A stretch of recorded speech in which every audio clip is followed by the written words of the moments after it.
This is Peak Earth. I'm Case Bradford. Thank you for tuning in to this episode with Jonas Kilker. I had a great time jamming with Jonas. We discussed what it was like growing up in Southern California. He was a drummer in a punk rock band, and then he went up to the woods of Washington and became a wildland firefighter. Talk about that. And now he's back in LA studying philosophy at UCLA and acting. He's becoming an actor. He's already played Jesus in a music video. We talk about that. We discuss his mission, his journey. Really enjoyed this conversation. Hope you do as well. Thanks for tuning in to this episode with Jonas Kilker. How's it going? Yeah, man. Thanks for having me. Great. Absolutely. Glad we were able to connect and record this podcast episode. And there's a lot that we could talk about. Yeah. I know that you had some hesitations coming on because you had never made a podcast before, but you're not the first person who I've made a podcast with who had never done one before. And I like it because, man, I did my first one just back in May. So that was, what is it? Today's January. So that was like 8 months ago. And I just had so much fun. That's what led to a lot of these episodes being made. So I'm hoping that you enjoy the experience as well. And I'm glad that you accepted my invitation and are ready to drop in and see where it goes. Dude, my pleasure. I'm stoked to be here. So what led you to this moment? What are some of the seminal moments of your life? I know that's a big question, but what's going on? What's going on with you? Yeah, definitely. So, I mean, I got led originally towards this sort of space in Twitter because I think I was always kind of hopping from group to group trying to see where I fit in the best, And I guess I'll start in high school. I kind of was hanging around. I was a skater, and so I was just hanging out with anybody who skated, and my community of skaters at my school were also all punks, punk rock, And so I just got into playing punk music and hardcore, and then we started our own hardcore and punk bands, and then we were just these shitheads who just skated and played punk music. And then when I graduated high school, I kind of just knew that I wasn't gonna do anything having to do with a college degree, but I had no idea what I was gonna do.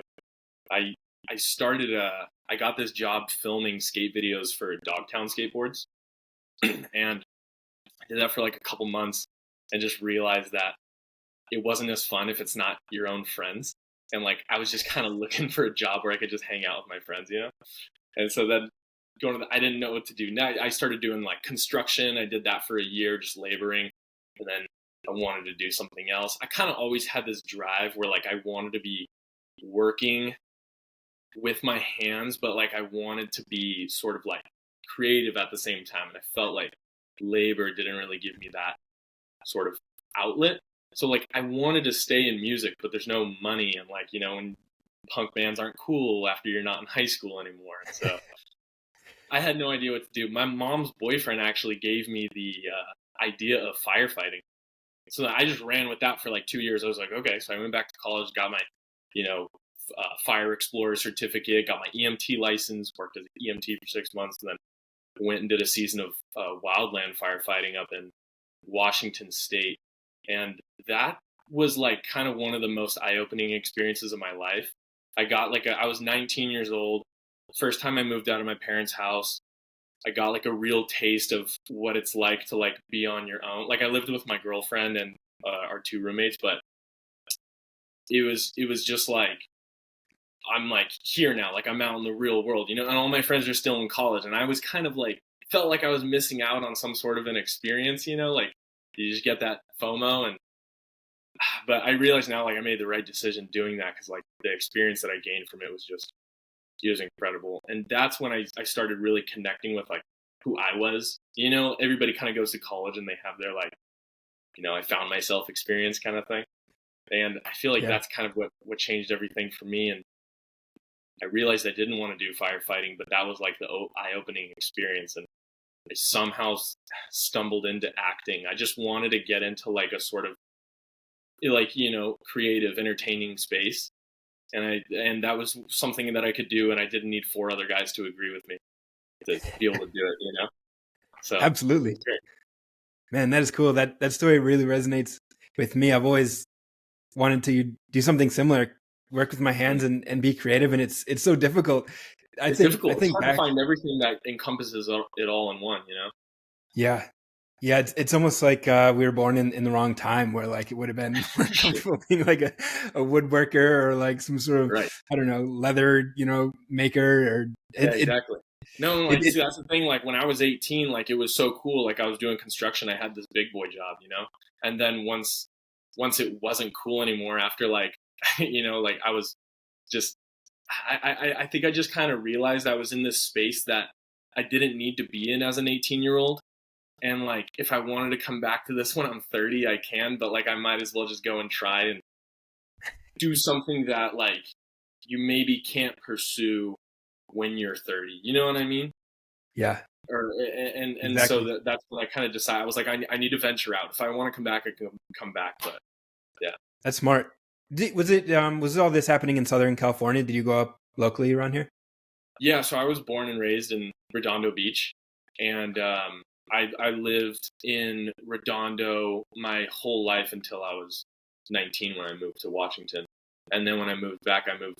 My mom and her boyfriend had actually just bought a house in Redondo again, so I moved right back in with them. Was there for the last couple of years. Right now, I'm living in Westwood with my brother, and because we're going to school here at UCLA.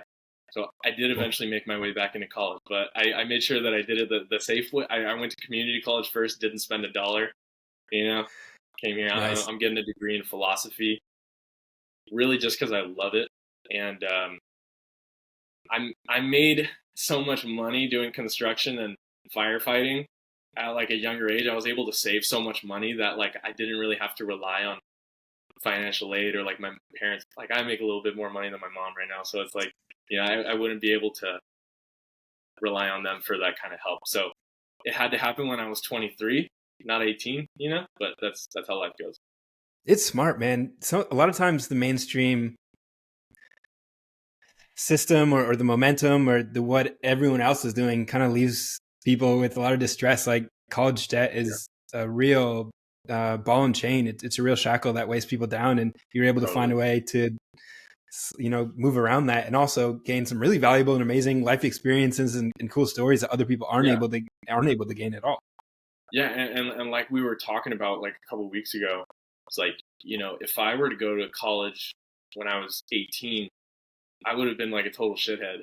I would have screwed around and like done, now I'm like, I'm still working full time and going to school full time, but like, I got past that phase of like trying to figure out where I fit in. So I don't need to like bounce around and try and figure all these things out and like, or getting sucked into like the party scene or anything like that. Like I'm already kind of feel like got past that on my own.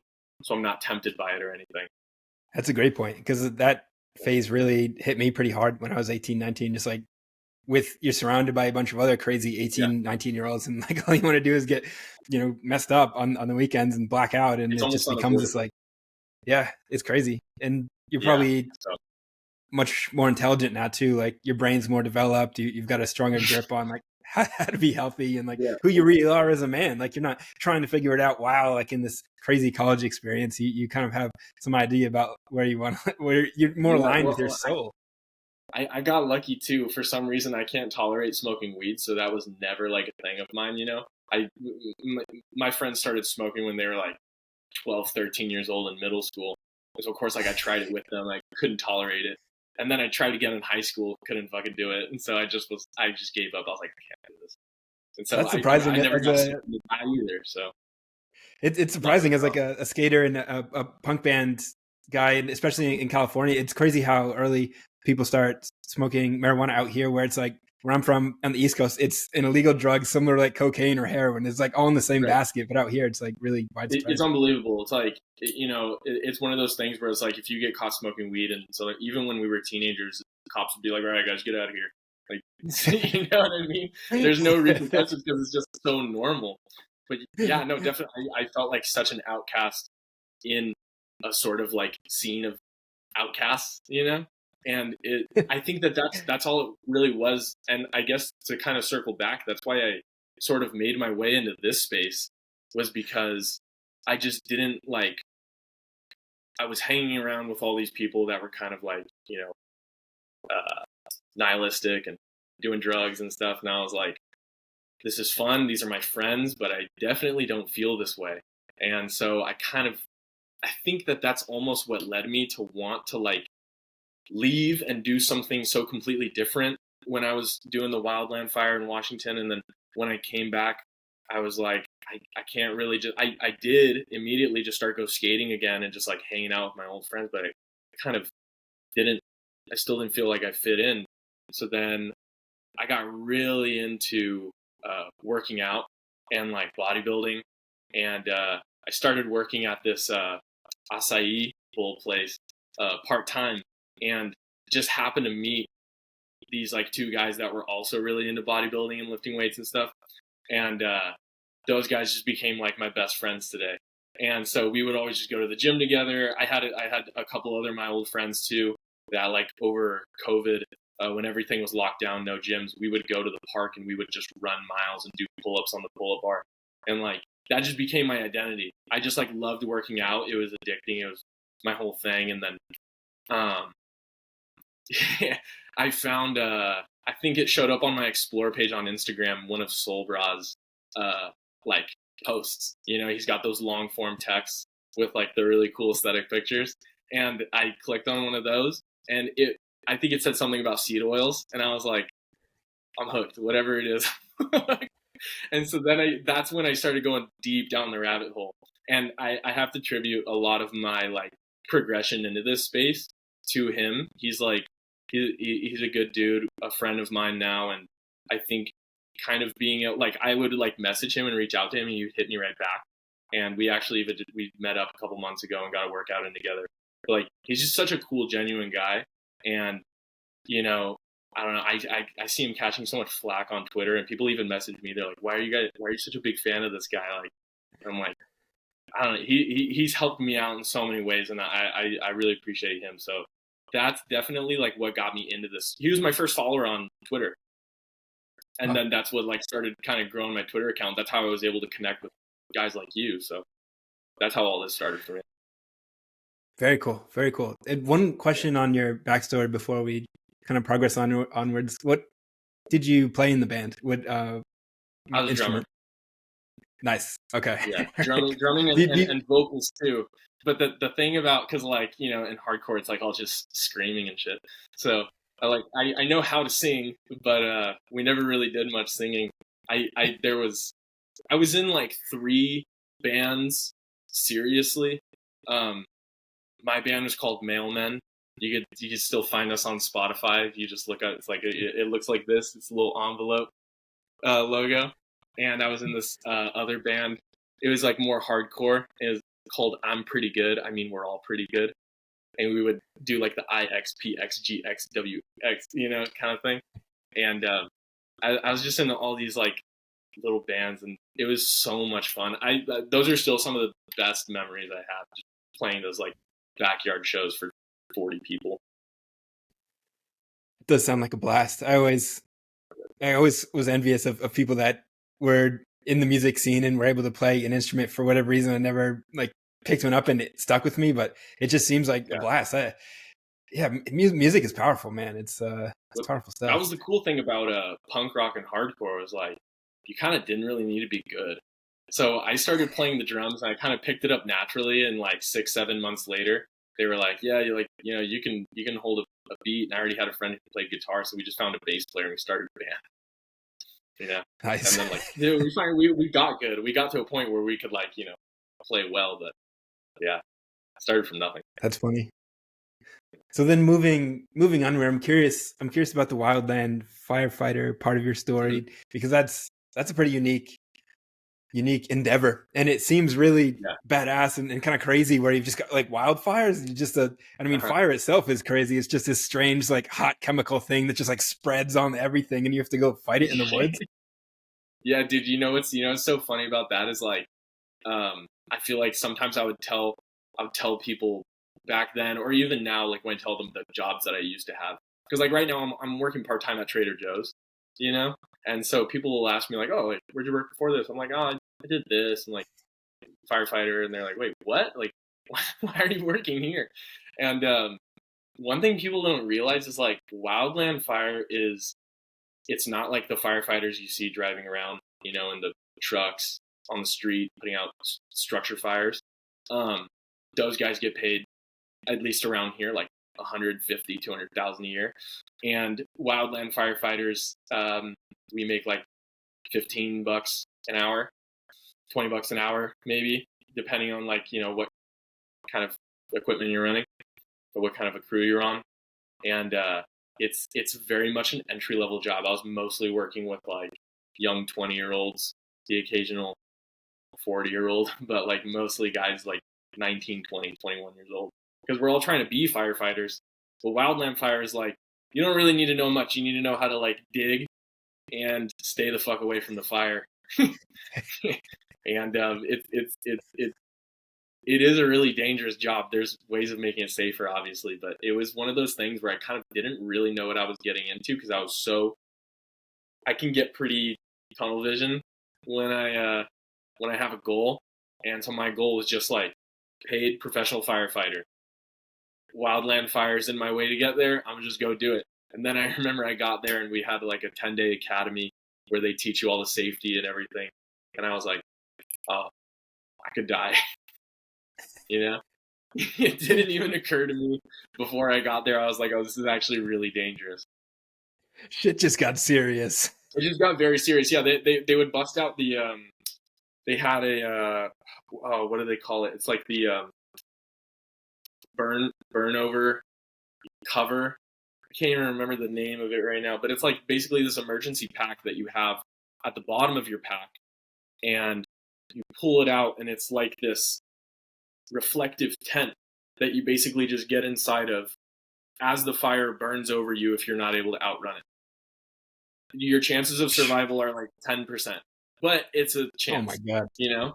And so we went for like an entire, 8-hour day. We just went over like how to properly deploy these things and get inside, and like, how to dig a little space in the ground so you can breathe. You're not inhaling the smoke. And I'm like, oh God, dude, this is ridiculous.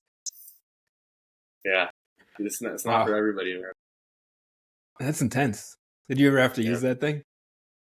No, thank God I never did. I never really gotten like too many like really dangerous situations. There was this one, I think it was like a 250-acre fire that could have been a 2 or 3 acre fire if they would have like listened to us and let us respond right away. I'm not trying to throw anybody under the bus right now, obviously, but we saw this fire from like, I don't know, 50 miles out.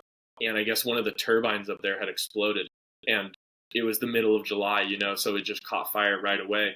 And I guess it was at the top of this like gulch that went down into this rock bed. And on both sides, there was really tall trees. And so the fire just immediately in the short grass, like spread down, caught up into the trees. It became a 200-acre fire within like a couple of hours. And wow. We didn't get the call until an hour after we had reported it, because they were like, yeah, we're going to send a volunteer guy down there. He's going to take care of it. Couldn't take care of it. And so then they had to send us. And then we got there, and we were there overnight. And it was intense having to leave the trucks at the top because we couldn't drive the truck.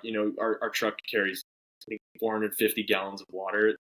And normally that's enough to like put out a fire that's starting up, but this one had already spread 200 acres. There's nothing we could really do about it. So we had to hike down into this gulch where the fire was still burning downhill and uphill at the same time, which they tell you like in academy, they're like, don't do that. But if you have no choice, you have to do it. And so then here we go walking down. And I remember it was the first time that I felt like real fear. And I just felt my heart beating. And I was like, I had 2 guys on my engine. And one of the other guys, he was my roommate. He's also a rookie. And the one guy, our like engine leader, was like 10-year veteran kind of guy, and the other guy had been in there like 6 years too. But he was, they would call him a second seat. And so they both had radios. So you got to stick with the guy who has a radio in case you get split up, right? So I was with him, and I remember we had this like 5-gallon pack of water on our backs, plus our 40-pound, backpack that we carry in with us with our tools and stuff. And then I remember just telling him, I was like, his name was Jared. I was like, dude, Jared, I'm scared right now. And he was like, me too, dude. And I was like, no, you're not supposed to tell me you're scared. You're supposed to be the one that's like, oh no, we got this, man. You're fine. This guy, he's been in there 6-7 years. He told me he was scared too. I was like, oh, I gotta die. Wow. Yeah, that's unnerving. I think Totally. probably be sweating, all kinds of sweats, and just panicking, probably having all kinds of thoughts about reconsidering what I had chosen to do with my life and what was going through your mind. I literally was like, I was when I get back home, I'm not going to be afraid to do anything, And of course, that's like, you still have panic and like you still feel anxiety about things that you're not, used to. But it did give me kind of this sense of confidence where I was like, any other like sort of minimum wage job that I'm going to have to work, or like any other job in whatever, in an office or anything like that, it's like nobody's going to die. No big deal, And so that I just remember I kind of always kept that mentality, like if nobody's going to die, it's kind of not that big of a deal, So I think that was probably one of the best lessons I learned from that. Yeah, that's a really good one. Most people are never really faced with something like that, life-threatening situations, unless it's just like random by chance. And that's got a whole different level of, I think, reaction to it because you aren't expecting it. It could be like startling, right. And I think that it's one of those things where I would really encourage anybody to sort of, you don't have to go fight fire or like join the military or something, but you should go out and do things that scare you and make you feel, uncomfortable. Like I know for a lot of people, it's even just like I did Brazilian Jiu-Jitsu for a couple of years, and I think that would be a great place for a lot of people to just go and do something that they're completely uncomfortable with and feel like you're gonna die, just for 5 seconds while somebody's choking you out, and then it stops, So I think that just going out and doing things that you're afraid of helps build your character a lot and teaches you a lot about yourself. That's really powerful advice. Moving outside the comfort zone, so far outside the comfort zone where you may even have a little bit of fear related to your life. That's such a powerful catalyst for growth, because most of the time you're going to overcome that and then realize, oh, I'm capable. I can do all kinds of stuff. Yeah. Yeah. And it's never, hindsight's always 20/20. It's never that bad when you look back. And I think it's still even difficult for me now where like I'll still get anxiety about something, and then it's like it's hard to kind of manage it and realize like you can see it from a bird's eye view and just be like, I should not be anxious about this thing. I should not even care about this thing. But still something just like kind of weighs down on you. But I think that realization and that sort of awareness of, okay, I'm only feeling anxiety because I'm not used to this thing, or I've never been confronted with this issue before. If you can recognize that, you can kind of separate yourself from the emotion. But it's really hard to do even with that understanding. So it's practice. That's really deep and really true. Yeah. Because we all feel these emotions, and a lot of us are limited. I think all of us are limited by them in moments, and being able to integrate it, accept it, and then overcome it, that is 100% a practice. And the only way to engage in that practice is to do things that make you feel that anxiety. Yes, exactly. That's what I'm saying. It's like, you gotta enter the belly of the beast in order to, realize it's not that bad. The beast isn't really that dangerous. Yeah. Unless it is. Well said. Yeah, I do that. I've been doing that over the past couple of years with creativity, putting myself more out there on the internet through Twitter, Instagram, making like videos or even these podcasts. I had anxiety before making it because, well, it's, people are going to judge the, final product, and it's in my voice and my name and my face and my ideas. And, it's really easy to get attached to these things. So that's a really simple and accessible thing for people who just want to like really get their feet wet, is being creative on the internet, writing and making videos. 100%. That's something we can all start, doing tomorrow, and it will be a little bit anxiety provoking, especially if you think about, okay, what is like the deepest and most powerful thing I can create? It's going to be the most honest thing, the things that closest to your heart. Yeah. And that's going to be the best thing most of the time. That's going to be the best thing you can make. It's the thing that's most vulnerable, most honest, and just like raw you. And that's will also resonate the most, but it's also the most, fear inducing, anxiety inducing. So it's pretty 100%. Deep and powerful practice when looked at it that way. I can't remember where I heard it or who I heard it from exactly, but they basically explained it in a way that it's like, you are the only person in the world who is exactly like yourself. So if you put out work that is genuinely you, it's going to be entirely unique, because no one has the sort of like inner workings, the understandings that you have. So if you put out something that is genuinely from yourself, it's going to be one of a kind, Yes, that resonates. And I also believe that it's such interesting to think about, like, what am I? Like, who are you? What is that unique? What is and that how do you thing? access that?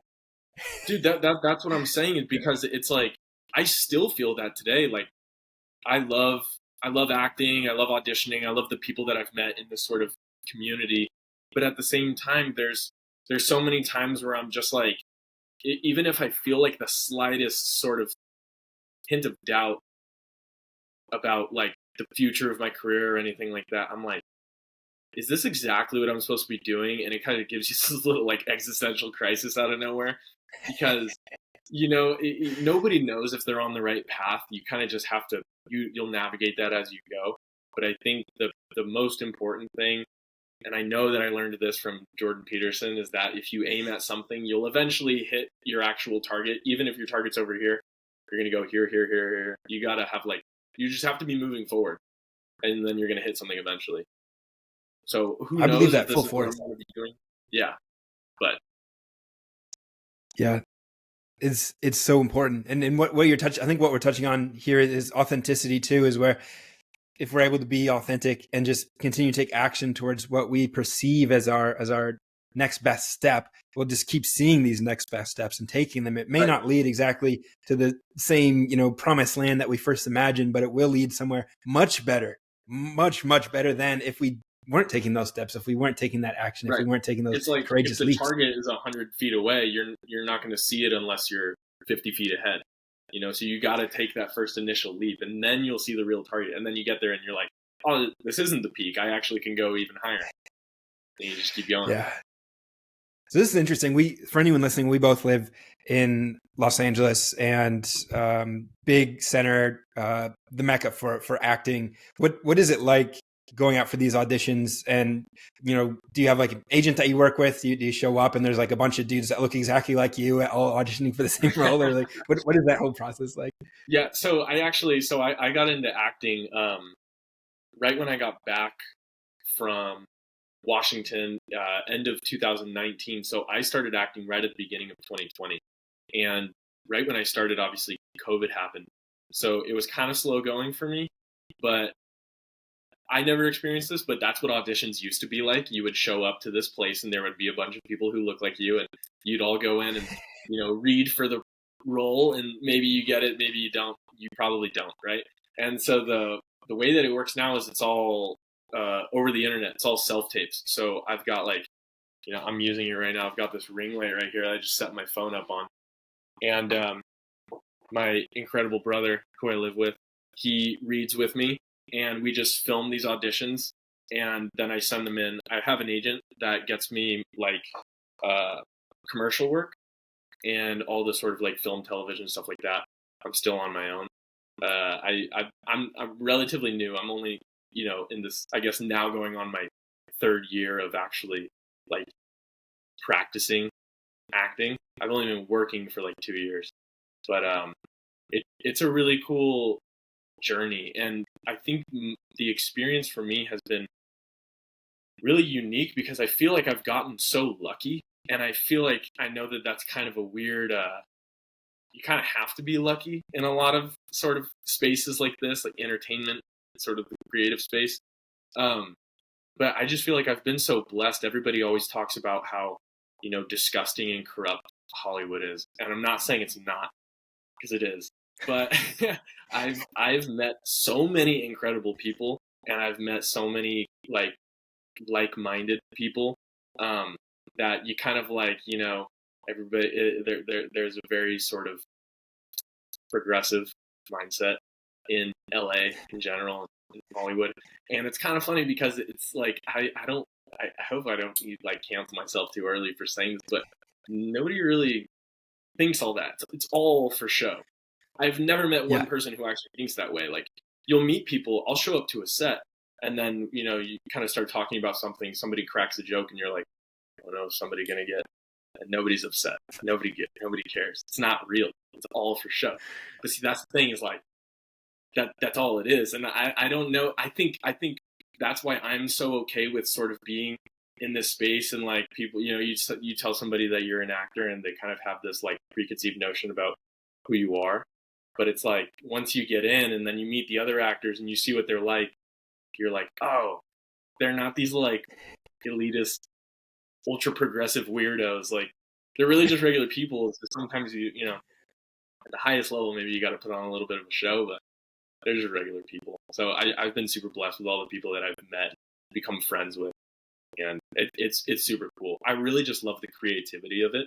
I love the fact that like I get to chime in my ideas when I'm working with a director, and like, we can help progress the story in a certain way, and just being able to like portray different people, I think, is like the coolest thing, because in order to do that, you have to understand how human beings in general work, and like how their mindset works, and like, okay, now you got to play this character, and it's like, okay, how does this person think, and just, I guess that's all just philosophy and like, human understanding. I think that's the most fun part. Yeah, that does sound fun. And I think it's something we all did when we were young, playing pretend, or just like, playing cowboy and Indian or whatever, people did. I know we just like played all kinds of ways when I was young. I don't remember it all clearly, but I mean, that's a key word there, is play, and having some creative pursuit where you're able to do that. We're able to play, actors are playing. And if they're able to play at a high enough level, they can earn a very sizable income and delight people across the world. And it's the same thing for professional sports. They're people are playing basketball, and they're able to delight fans around the world. And I think just to have an outlet for creativity and play is just like so dang nourishing. It is. I attribute it to the same feeling that, like, when you're in a big group of like your close friends, and you guys are all laughing about something, and you kind of can't stop laughing because you keep riffing off of each other, and you keep just like one-upping and saying something even funnier. Like, that feeling of, all right, like urgency, what's next? That's what like being present in a scene is like. It's like you're so in the moment, and you're just like, you're in this sort of like, it's like a flow state basically, and that's why you get that sort of the sort of notion of actors, like, oh, they're all in character, and like they're trying to stay in character. They're not like really it's more so just like the flow state. Like, you don't want to lose that momentum every time the director yells cut. So it's like, but you're literally just playing. You're like having fun, and it gets intense sometimes, but almost those like really dramatic ones are kind of the most fun, because you never really get to do that, it's cool. It's like you were talking making me want to take. Yeah, dude, try it. It's so much fun. It's like you were talking about the other day on one of your other podcasts. You got naked and just ran around the house like a dog doing the zoomies. It's literally just like, leave yourself, go into something else, and just be that for a second, and see like how relieving and like refreshing it is. Yeah, man, that's cool. So here's the question that's coming to mind is, if you could play any character from any story, any previous movie, say they made a remake, or any book or comic book, anything. If you could play any character that currently exists, who would you want to play? Yeah, so I love that question, because people always ask me like what my ultimate goal in acting is, and my answer is always, I want to play a real character from history, who and then become like synonymous with that character. I think that that'd be so cool. Like, you know, when you think of Achilles, if you Google Achilles, you'll see a picture of Brad Pitt. Like, that's who that is. You know, Yeah. if you Google King Leonidas, you see a picture of Gerard Butler. That's who that is. It's the same with like you have all these characters that are like, whether it's because the film was so well done or whether it's because the actor played the character so well, whatever it is, they sort of embodied that role so well that we make that person synonymous with the character, you know? And I think it'd be so cool to portray someone like that and like play the role that well. I've already gotten the chance to play Jesus in a music video, which was really cool. And I think it was just a music video, so there was no like lines or anything like that. But I think it was just cool, even just, you know, getting to dress up. You could see it on my Instagram and all that. But yeah, I would love to play in like a movie or a series or something like that, a real character from history. Yeah, that'd be pretty rad. Is there a character from history that jumps to mind, or would it be Jesus, or is there another one that would be a tough role to pull off? I feel Jesus, like me being a personal like a follower of Christ myself, I feel like it would be hard. It would be such a weight on my shoulders to try and portray Jesus like that. I already was just getting nervous about like this, you know, 4-minute music video, and I think that like it would be. I've had a couple of pirate auditions. I think because of the tattoos and like the facial hair kind of matches. But I think I'm like obsessed with pirates. I think it's so cool. So I'd love to play a pirate. But you know what's funny is like there's this show, I think it's on Hulu. It's called Black Sails, and it was this entire like 3-season series about pirates, and it's relatively historically accurate. You know, they always got to stretch things, but there's a couple actors that I noticed. Like now, if you look up that pirate's name, like Charles Vane, you'll see the actor Zach McGowan. You know, like, and I think that I'm like, oh, he did it. That's the goal. Yeah, so I gotta find one who's not like taken yet. You know, I gotta go with that. Yeah, being a pirate, that would be a crazy life. Those guys are just out on boats looking for other boats to just take. Yeah. I mean, I guess there's still pirates today out there being pirates. It's wild. Well, see, so that's the cool thing about acting is like you can be a pirate without ever having to put yourself in dangerous situations. You could just be one for 6 months, you know? And then you're the funny thing about pirates too, it's literally like being a little kid. Like you just want to go be a cowboy. You're like, I'm going to, you know, submit for some cowboy roles, see if I get a Western or something. Yeah. And then, I mean, if that really lands at the highest level, you're out traveling somewhere else in the world. You're getting to learn how to like ride horses and lasso cows and just do the whole thing. Like go. Yeah. I really noticed that when I was watching these like Viking shows, and I was like, man, it'd be so cool to be a real Viking.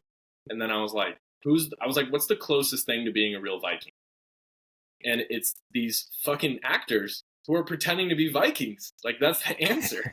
You know, they're going around and they're, you know, riding horses and like shooting arrows at each other, and yeah, that's the closest thing. It's if you think about all the ways to make a living, you know, there's a whole spectrum. There's a wildland firefighter. There's, you know, data analyst sitting inside at a computer. There's a lot of jobs like that, you know, white collar work, computer work. There's like a whole bunch of things that one could do to make a living. And really, in a lot of ways, the world is our oyster. Like we can choose to go down almost any path and make progress on that path, dependent on how focused we are, how much energy we put into it, how much we study and train and learn the ropes. And you're definitely going for one of the, you know, ones that seem to be the most fun, and it's like a potential jackpot role, right? Where you could, if you really master the art of acting, you could be, you know, world renowned. Everyone would know your name and the way that you were Davy Crockett or Captain Blackbeard or whatever historical role lands in your lap in the future. And I know that will. And people are going to come back to this podcast the first time you're on a podcast. They're going to know that this is going to be the one. And it'll be so much fun to to be in that place years from now when you've been dreaming about it and working towards it, even the little progress along the way, or it could even be, a few months from now, you may get lucky and just have something big just come along. That's crazy the way it works. You never know. Yeah. Like I said, I've gotten, obviously, like I haven't become like, extremely successful. Like I've done okay for how long I've been doing this. But I think just like the way that things have like lined up sort of so serendipitously just by being in the right place at the right time. It's like, I don't have any like doubts or hesitations. Like I've just felt so blessed and felt so lucky. And like, it just seems like, the things that didn't really go my way, I look back and I'm like, oh, okay, like, I didn't really want that I didn't want that anyway. And like the things that worked out well, I'm like, wow, that worked out a lot better than I could have ever imagined, and I just feel like I'm being guided in the right direction. And if anything changes, then I know it's for the best. So I'm not hesitant about anything. I think that's another really important thing is so many people when they're, wanting to pursue something like acting or music or podcasting or like whatever it is that's sort of not a guarantee, they're nervous because they're like, what if I don't have what it takes? And I know it's so cliche, but like, you're never going to know unless you try. And there's no reason to not try. Yeah. Yeah. That's really important. Yeah. And so one thing that comes to mind in addition to that is just, doing these things, whatever it is, those activities you mentioned, or any other form of creative play that could potentially have a big impact or a big outcome is to also be doing it to enjoy the process. Like, forget about the outcome. If you focus on the target, you'll get the prize. But if you focus on the prize, you'll miss the target, meaning be in the moment, enjoy the process. Like, why else are you doing it? If you're doing something just for the result, like, you might as well, it's not going to be good at the end of the day, because you got to find something that you enjoy doing. Otherwise, what's the point? So it's so true. And that's, I think, kind of like what took me out of firefighting in the first place was I realized I was like, I don't actually care about being a firefighter. I wanted to work 2 days a week and make $150K a year, like that's all that mattered to me. And so then when I was actually there doing the job, I was like, oh, I have to do this every single day to get that. That's not worth it, And so you have to find whatever that thing is that's worth it. Whatever you can do every single day without, hesitation. That's your thing. You don't even need to be good at it, really. You just need to show up every single day. That's also an important piece, because you will get good at it. Like, that's everyone who's great at something started out being super shitty at it and showing up every day and developing mastery. And that's the tough part, is because when you've got taste, what good acting is, but you're so far from that. Whether it's acting, writing, poetry, painting, what something good is. And then as you start to do it, it's like, damn, I am pretty far from that. So it's like, fuck it, I'm just going to give up, because it takes too much work to get good. Yeah, but over time, like, it always improves, whether it's the body, whether it's the mind, and really one and the same, whatever the heck you want to do, just put some energy into it every single day, enjoy the process, and watch the growth happen. You'll be flourishing in no time. It's unbelievable the amount of people that you see. Like, you'll see guys in the fitness industry that don't even look like they have the craziest physiques or whatever, but they have such a great personality that everybody's gravitated towards them.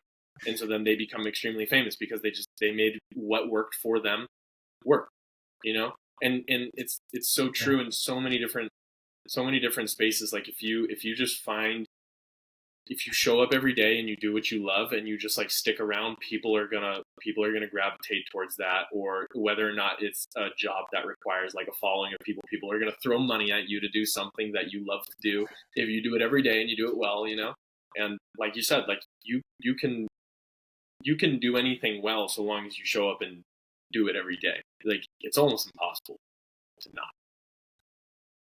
Yeah. Yeah.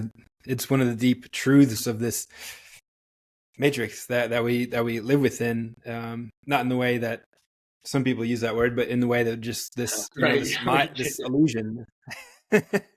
Here's one question's coming to mind is, I'm curious, how has social media changed the landscape of acting from your perspective? Things like TikTok, YouTube, Instagram, all these ways to like act sort of, but also be, I guess these guys are like, they're actor, they're director, they're editor, they're, you know, everything all in one a lot of times.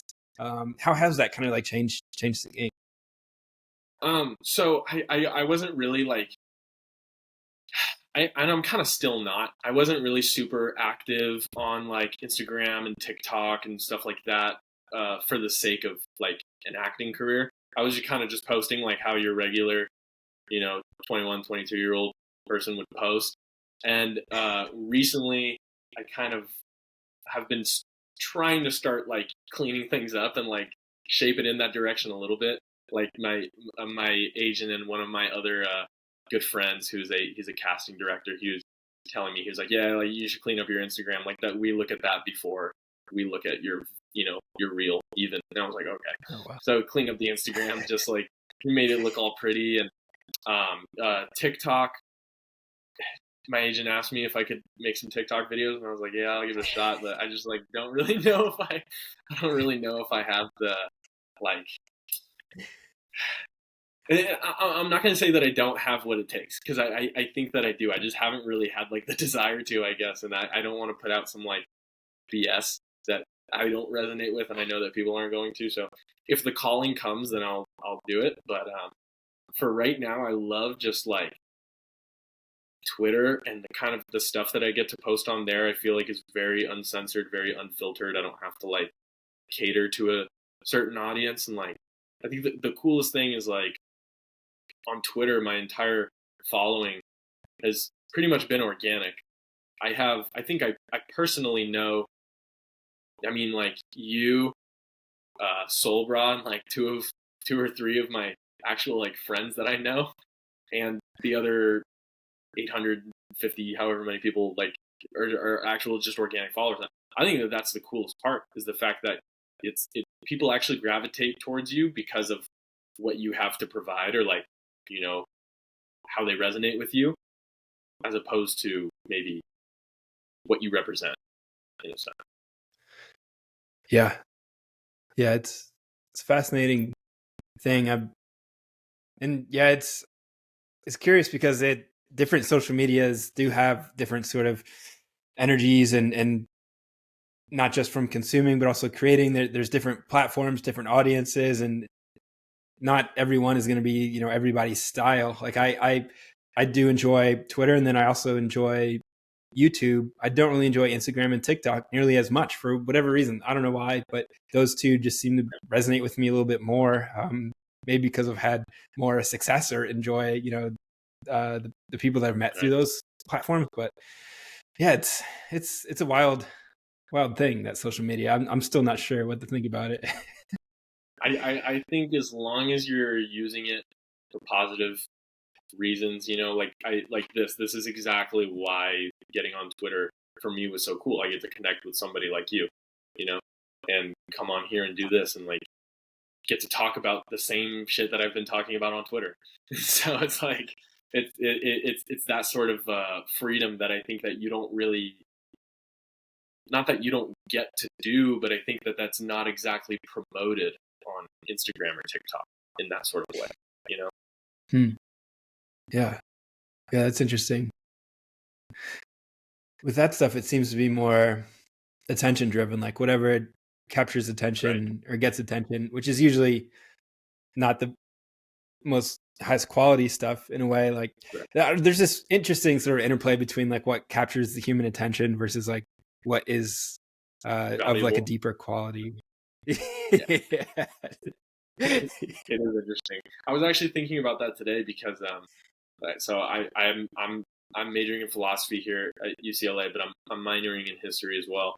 And I was taking this I'm taking this history of Greek history of classical Greece, and the professor walks in and he just starts lecturing. It's a 50-minute, 3 time a week lecture. He just gets in there, starts lecturing. You got to keep up. You just better be typing or like writing fast enough. And after the lecture was over, I like, you know, 50 minutes had just flown by. I had like 3 pages of notes on my computer, and I was like, I love history, so I was very, very engaged the entire time. Like we were talking about like the Persian Wars and the Peloponnesian Wars and stuff like that. And I was very engaged. But I noticed after class, these people like talking, and they were like, dude, I didn't retain a fucking thing. It was so boring. And I was like, because there wasn't, like Subway Surfers playing on the on the computer screen in front of class, so that you're just like stimulated and like, retaining information. I think there's things that we do to just like capture people's attention and have like these like, crazy headlines, or whether it's like, literally just like flashy colors, whatever it is that just like draws your attention. It's amazing. It doesn't provide any value, but it works. So I don't know. Yeah.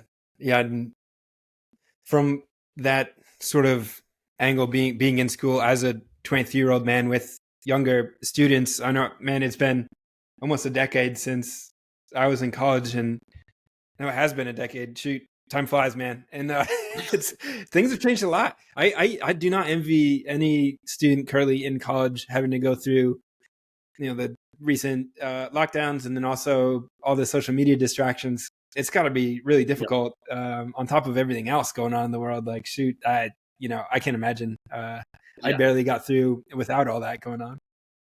Yeah, like I said, I was fortunate enough that I I graduated high school in 2017, and I was out of school 2018, 19, 20, with the exception of like firefighting classes, but that's a whole other thing.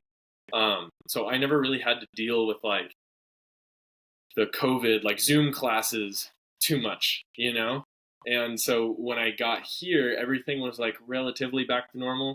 I felt bad for the kids that were in like middle school and high school having to go through all that, because I think that was probably like permanently damaging. I don't know how school would have functioned. There's no way I would have paid attention in middle school or high school if I didn't have to be sitting in class. But it's definitely, I would imagine, a lot more different. I mean, here's the thing. With the like advancement in technology and like the internet and social media and everything like that, I think that it does offer us a lot more distraction, but at the same time, it offers us so much more like ability for productivity, that I think the pros kind of not outweigh the cons, but at least like balance them out, to the point where it's like, yeah, TikTok is very distracting, but how quickly you can Google something and just like learn, or like watch a long form YouTube video about something that somebody who is passionate about it created. Like, you didn't really have all that 10, 15 years ago. So it's like, I think it kind of balances out. Yeah. We had some of that, but not to the same degree that it's out there today. And it really does put a stamp on the importance of having a certain level of mindfulness practice or intentionality practice, and really being aware of your own consciousness and your own mind and your own experience in life. Right. Otherwise, you just get lost. You get lost in this new flow of techno distraction that's just like flooding the life. Just you gotta be self-aware, and like you gotta realize that that's what's going on. I remember me and my brother, we were talking about like you gotta treat the like Instagram or TikTok, Twitter, whatever, you gotta treat the algorithm like it's a robot, because it is, and so you can train the algorithm yourself. Like, if you see something that you don't like, close the app and it'll never show you that again, or if you see something that you like stay on there for a second. It's like you realize, you're like, oh, this is a game. Like, you just got to be smarter than the algorithm. Like, I think that's most people's problem, is they don't realize they're being, sucked in and like catered to by this thing to just keep them on their phone at all hours of the day. Yeah, that's definitely true. Yeah.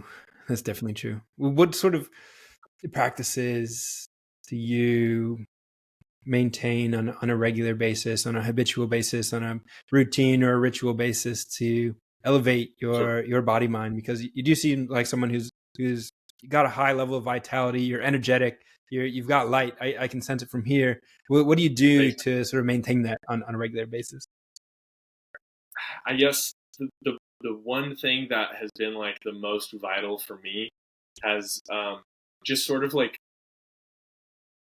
it sounds so like cliche, but just like getting, I guess, more in touch with nature, just being like outside as much as I possibly can, and like disconnected. I think that like quick like little backstory about me. I always was like my mom is Brazilian, but my dad was like Irish German descent, so very white. And I remember growing up, like I always had like super pale skin, and like I had this really bad skin condition called folliculitis. I don't know if you like seen my my pinned post on Twitter. I was very overweight as a child. I was very uncomfortable in my own skin, and I sort of in like high school, my later years in high school, I became really conscious of the fact that I was so self-conscious that I was willing to do anything to change it. And that's why I got into like fitness and all these things, and working out helps, but it wasn't until I sort of realized this like holistic approach towards health that I realized like you just have to try it and it will solve nearly, I think going out in the sun for like minimum 1 hour a day probably like I think cured any health ailment I ever had in my life.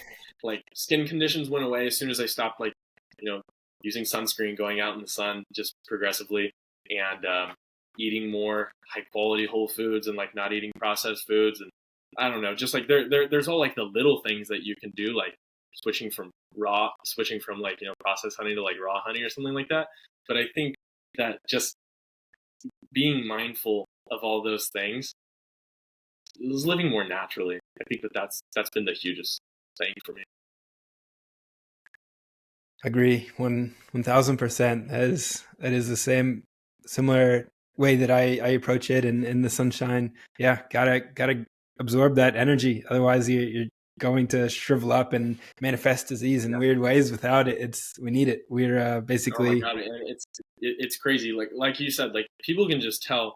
I was working the other night and I was like bagging this woman's groceries, and she was like, "You look so healthy." And I was like, "Thanks." she was like, I don't know what it is. You just like look like you just look healthy. And I was like, oh, thanks. This is one of the coolest compliments I think I've ever gotten, because it's not like you're attractive or like it's like you're a healthy human being. Whatever you're doing is correct. Wow. Cool. Absolutely, and I believe it's going to serve you well. It sounds like you have a great foundation for the rest of your life here with the holistic habits that you formed, your experience in Washington fighting wildfires. We didn't even touch on your EMT experience, but I'm sure we'll have to do another round of these, and we can dive a little bit deeper and playing it out. Yes. So, I mean, basically what I'm trying to say is that you've got a bright future ahead of you. I really appreciate you sharing your story here with me and everyone listening. And do you have any last words or message for anybody out there? I think you just got to go out in the sun. That's my last message for everybody. Take your shirt off, go outside. Right now. As soon as at this moment, pause the podcast, take your shirt off, go outside. It's Jonas' stories, and I completely agree. It's true. It is 100% true. And thank you for sharing your wisdom, your story, and your light with us today.